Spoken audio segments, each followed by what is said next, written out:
Thank you, Mr. Chairman.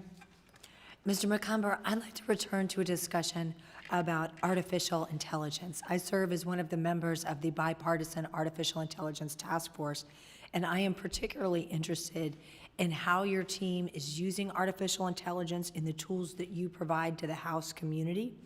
And I'd like to start with the comparative print suite. Can you share more with us about the guardrails you have in place to protect the House data that's used for the comparative print suite?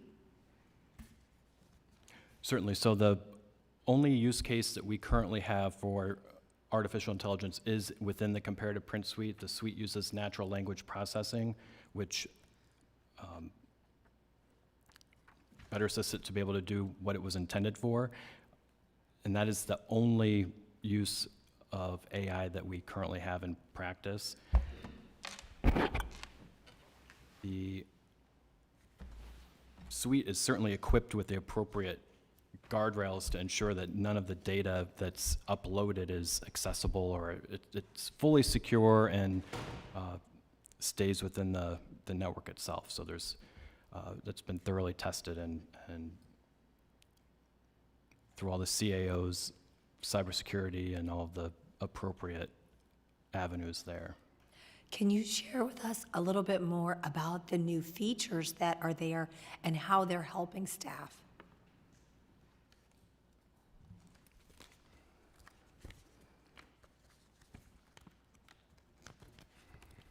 Bear with me here. That one. So we did, if you pardon the, find my notes here so I can make sure I don't miss anything about it.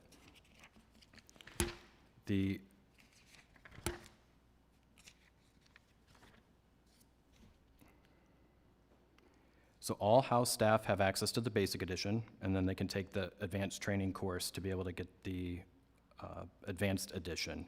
So it allows for how an amendment changes a bill. It allows staff to upload amendments drafted by HOLC, view track-like changes of how the amendment would change the underlying bill or resolution. The bill-to-bill differences provision select feature, which is part of the bill-to-bill differences tool, allows staff to select a provision to compare across two bills. So a title or division in a large bill to a standalone smaller bill. It allows for the isolated comparisons of the larger texts.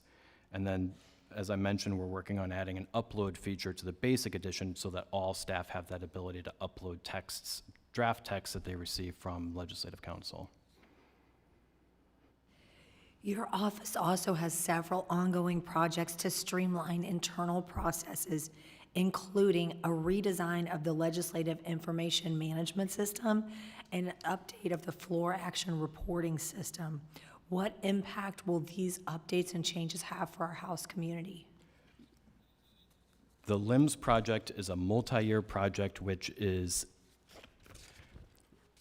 modernizing a system that will allow for additional modules and features and requests to what we like to say will all be able to fall under the LIMS umbrella. So it's built in a way that the current LIMS system makes it very difficult to add new features and new ideas that come out of whether from this committee or the former select committee or from members themselves. It makes it very difficult to add new features.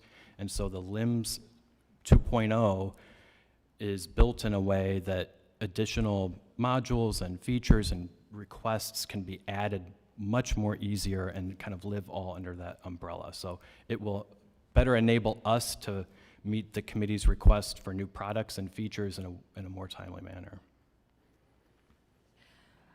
Do you see artificial intelligence or any other type of emerging technology as potentially playing a role with future updates for these services? And any ideas that you might have about how emerging technology could help improve the back-end systems on how you deliver these types of services to the House? Certainly, there's a lot of opportunity that AI presents if the data set is built in a controlled way that gives us the tools that we need to ensure that the work is accurate.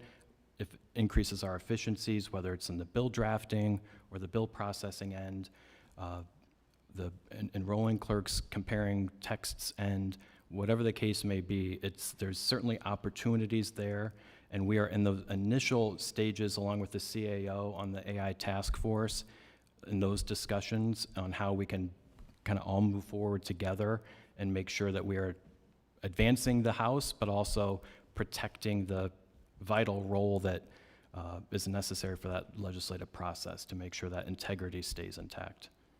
Thank you, Mr. Chairman. I yield back.